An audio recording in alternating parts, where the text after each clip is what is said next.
Let's talk about periods. For way too long, they've been seen as just this monthly hassle. But what if I told you your period is actually one of your body's most important vital signs? The problem is, there's so much noise and misinformation out there, it's really hard to know what those signs are even saying. So, let's be honest. How much of what you think you know about periods is actually true? Between the old stories passed down from your grandma to your mom and all the stuff you see online, it's so easy to get confused about what's normal and what's a sign that your body needs you to pay attention. And that's exactly what we're going to do. We are going to dive in and bust 3 of the biggest myths about periods. The goal here is to give you the real, straight-up facts you need to feel confident and actually understand what your body's trying to tell you.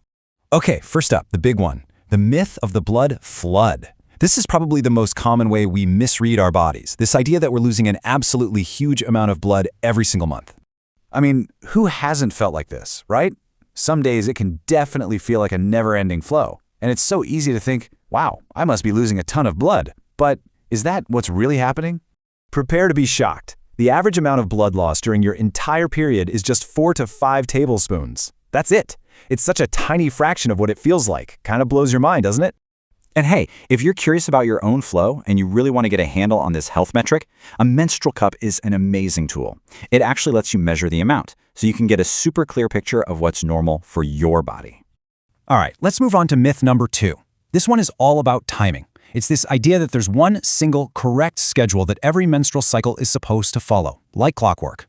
First, just so we're all on the same page, let's do a quick definition. Remember, your menstrual cycle isn't just the days you're bleeding. It's the whole shebang, from day 1 of your period all the way to day 1 of your next one. So here's the deal. The normal range is actually pretty wide. A cycle that lasts anywhere from 21 to 35 days is considered totally fine by doctors. It's really only when your cycle is consistently shorter than 21 days or longer than 35 that it's a good idea to check in with a doctor, because that could be a signal of something else going on. Now, what about how long you actually bleed? Well, that's flexible too. The normal range is anywhere from 3 to 9 days. If your period is consistently less than 3 days, it might point to something like low hemoglobin or anemia.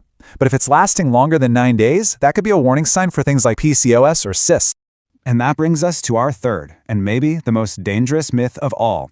The idea that you just have to tough it out through really heavy, painful periods because, well, that's just how it is. This is like ignoring a huge warning light on your car's dashboard. So many of us have heard some version of this, right? My mom says it's normal. Everyone goes through this. This kind of thinking makes us ignore serious symptoms. But the truth is, pain that stops you in your tracks and super heavy flow are not things you should just accept. They are very clear signals. So, how do you know if your bleeding is actually too heavy? Well, here are 2 very clear signs. If you're soaking through a pad every 2 hours, or if you're passing large blood clots on the regular, your body is screaming for help. You absolutely need to see a doctor. See, really heavy bleeding isn't just a random thing that happens. It can be a symptom of a very real medical condition. We're talking thyroid problems, polycystic ovary syndrome, or other internal issues. And that's exactly why you can't just ignore it. Okay, so we've busted the big myths. But what else can mess with your cycle? If your period is a vital sign, you got to know what affects it. So let's look at a couple other factors and some real, practical tips for self-care. It's all about learning to listen to your body's signals and knowing how to respond. Other things in your life can totally throw your cycle for a loop. Things like birth control pills, for instance. They're designed to mess with your hormones, so of course they can change your cycle. And even something like hitting the gym too hard can have a big impact on its rhythm. Now, here is a very specific but really important safety tip. You should never ever use pads from 2 different brands at the same time. Why? Because different brands use different chemicals, and when those chemicals mix, they can react and cause some pretty nasty irritation or other problems. And what about dealing with those annoying cramps? Well, some really simple home remedies can make a world of difference. Using a hot water bag can soothe your muscles. Drinking warm liquids helps with flow. And, it's generally a good idea to steer clear of super cold food and drinks when you're on your period. So, if there's one thing you take away from all this, let it be this.